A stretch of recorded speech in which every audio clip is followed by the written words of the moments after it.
Bonjour mesdames et messieurs, il est 12 h juste, l'heure de vous informer sur FM Télévision. Bienvenue à tous. Agression des forces armées de la RDC par le M23 soutenu par le Rwanda.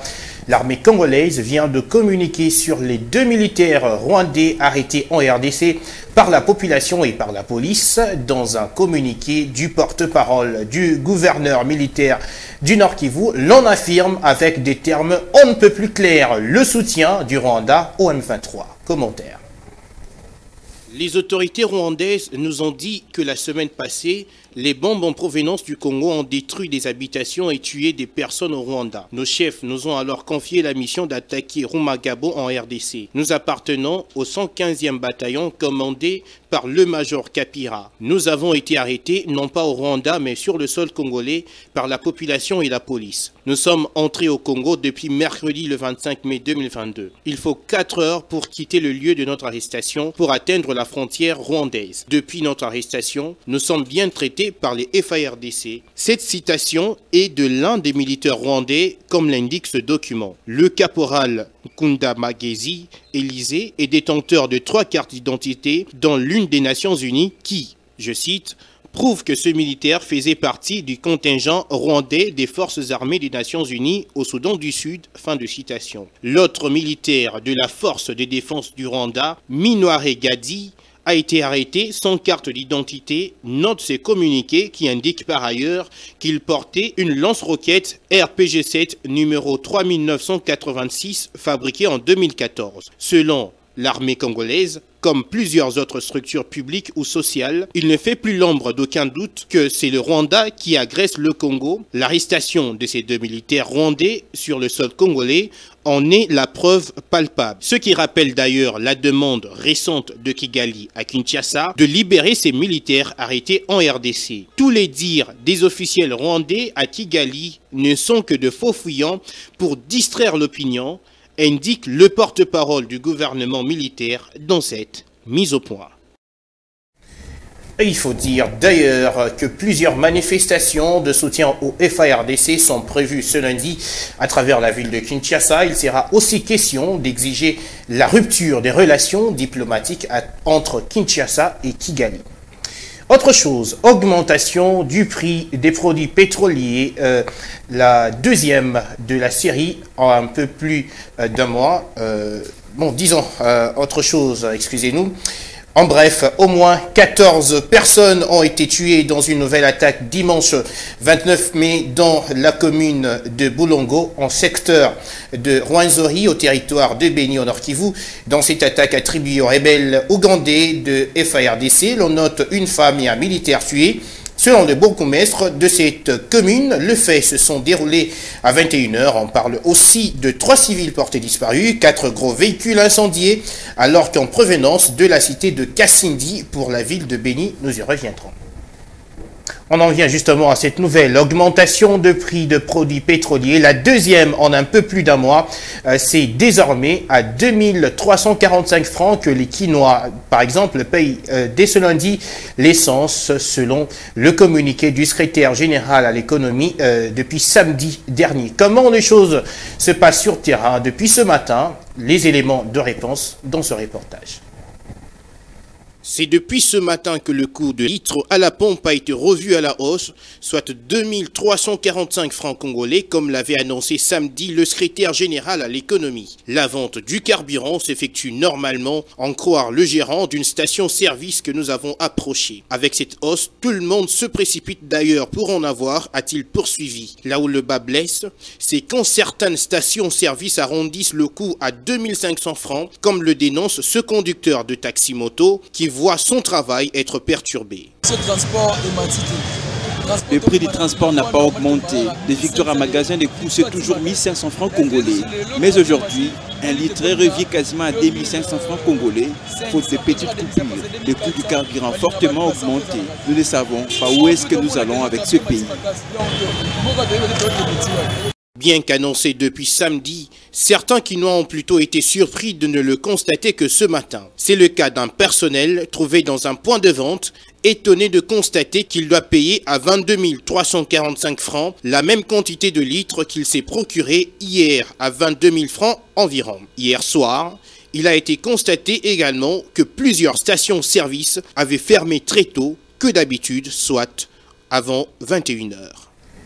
Mais quel protocole sanitaire pour guérir la RDC de l'épidémie de hausse de prix des denrées de première nécessité? La situation est de plus en plus critique sur le marché. À Kinshasa, par exemple, dans le marché Gambela, des vendeuses interrogées par Monica Makaba n'en peuvent plus de cette hausse et appellent à l'intervention urgente des autorités compétentes. On les écoute dans ces propos traduits par Esther Siamoni.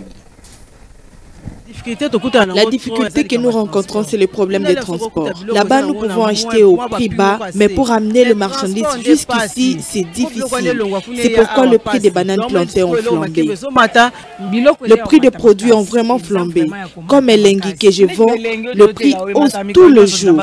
On achetait les cartons à 20 $, mais aujourd'hui, c'est à 45 $. Les cartons de Jumbo Simple s'achetaient à 42 $. Aujourd'hui, ils coûtent 48 $. Le prix hausse presque chaque jour. La fois passée, j'ai acheté les haricots à 1800 francs. Je reviens pour racheter, je le trouve à 2200 francs. Ce que j'avais acheté à 2200 francs, je l'ai trouvé à 2500 francs. Je suis obligé d'ajouter l'argent. Et mon argent de transport, et celui des porteurs, et les sachets, parce que même les sachets coûtent cher. Dans tout, j'enregistre des pertes. Au lieu d'avancer, nous régressons. C'est pourquoi beaucoup ferment. Une personne qui avait sa table est... Et puis en société, sachez que la structure Bana Oshwe s'est dit prête pour le développement de son territoire situé dans la province de Maïndombe qui fait face actuellement à beaucoup d'atrocités et appelle tout de même tous les fils de cette partie du pays de les rejoindre dans leur action. C'était à l'occasion d'une première rencontre organisée hier dimanche à Kinshasa. Reportage Lionel Ngolo et Florent Kita. La jeunesse d'Oshwe face au défi du développement, c'est le thème qui a marqué la première rencontre de la structure de tous les ressortissants du territoire d'Oshwe, province de Maïndombe. Réunie sur base de l'amour et de l'unité, la structure Bana Oshwe est venue apporter la réconciliation de tous les enfants du territoire d'Oshwe, comme l'explique son initiateur. Nous sommes une structure nouvelle qui est venue tout simplement pour essayer de réconcilier, d'unifier tous les ressortissants d'Oshwe. La conception Bana Oshwe, c'est d'abord une conception globale qui dit Bana Oshwe, dit tous ceux qui veulent le bonheur d'Oshwe. Une occasion pour Kado Kongi, initiateur de la structure, de lancer un vibrant appel à tous les jeunes politiques d'Oshwe de rejoindre leur action pour asseoir le développement du territoire et qui fait face en ce jour à une très forte impasse. Nous appelons tous les jeunes de venir s'associer à nous. Nous sommes une plateforme très ouverte, nous sommes une association très ouverte, mais aussi nous allons faire appel à nos politiques, à ceux qui connaissent Oshwe, ceux qui peuvent faire quelque chose pour Oshwe. À la fin de la réunion, les participants ont exprimé leur satisfaction. Il y a de la satisfaction malgré que c'était la première rencontre. Tout s'est bien passé. Nous espérons que ça sera le cas pour les prochaines réunions. Désormais, le territoire d'Oshwe ne sera plus comme avant car le train de son développement est en marche.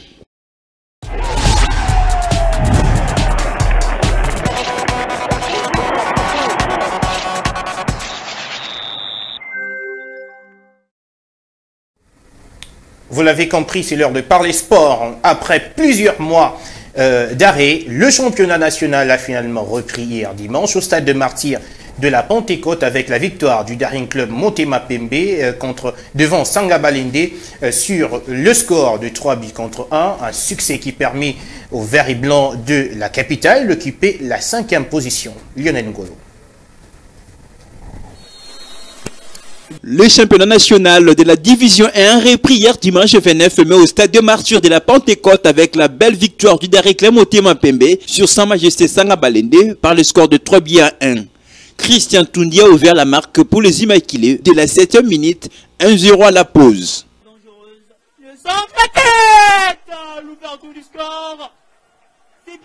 Au retour des vestiaires, Junior Kone va alourdir la marque 3 minutes après les Citrons. Nous jouons la 48e minute de jeu.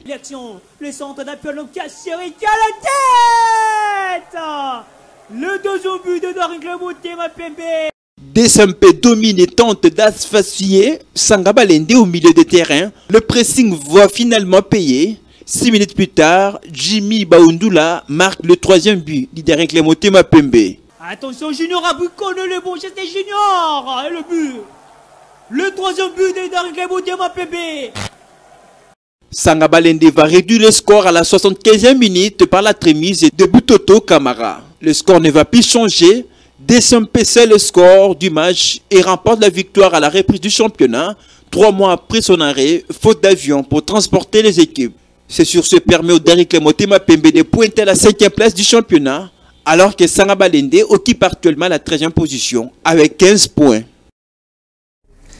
Mesdames et messieurs, c'est l'heure de la revue de presse.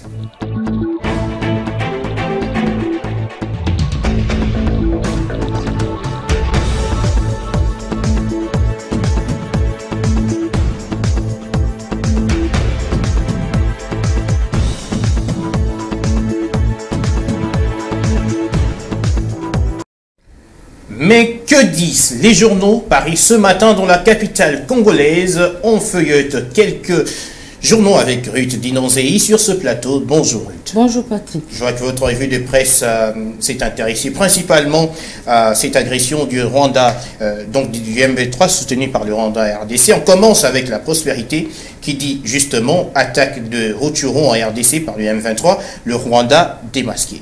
Justement, Patrick, selon la prospérité, des militaires rwandais bien identifiés avec leurs armes combattent aux côtés du M23 ont été capturés par les FARDC. Ce groupe terroriste, face à cette triste réalité, il est clair que désormais le parrain de ces terroristes du M23, c'est le Rwanda. Les FARDC sont fermes, elles sont déterminées à défendre la patrie, à sécuriser les frontières nationales de la RDC et à garantir, quel que soit le prix à payer, la souveraineté et l'intangibilité. Pour ce faire, elles ont déjà donné une bonne raclée au M23 exhumé par Kigali lors de la contre-offensive de Rutshuru. Justement, et puis à ce sujet, le vrai modérateur nous annonce que la marche de l'opposition est prévue pour vendredi, Ruth. Tout à fait, cette marche pacifique qui se veut populaire vise à condamner fermement l'agression rwandaise contre la RDC, manifester le soutien aux forces armées de la RDC et obtenir toute affaire cessante les rappels à Kinshasa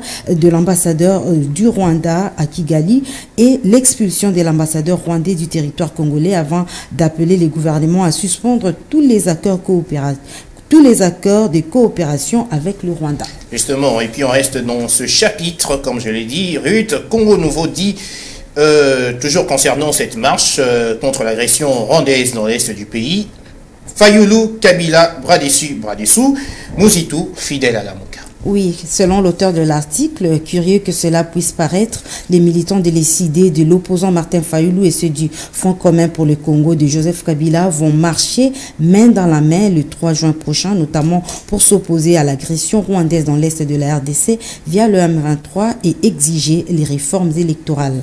Pourtant, Martin Fayulu, selon le journal, qui depuis un temps, il s'observe un rapprochement avec Joseph Kabila et c'est lui-là même, selon le journal, qui avait gratifié Joseph Kabila de tous les noms des oiseaux et qui l'accusait d'exécuter le plan de balkanisation de la RDC.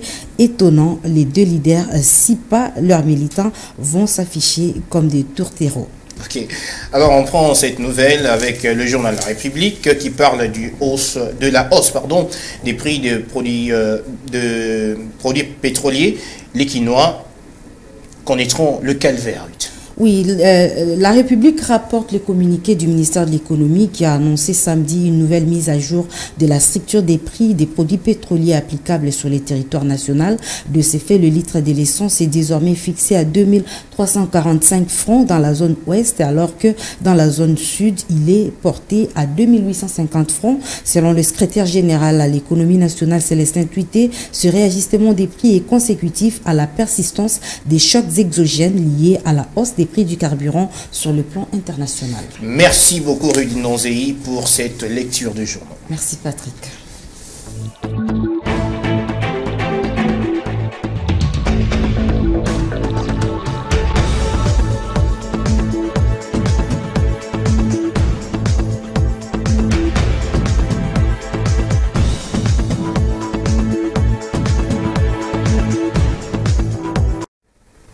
C'était là la fin de la revue de presse, mais également la fin de ce bulletin d'information sur FM Télévision. Mesdames, Messieurs, merci à tous de nous avoir suivis. Dans quelques instants, 12h30, suivez Toli Apété avec Pasteur John. Restez avec nous.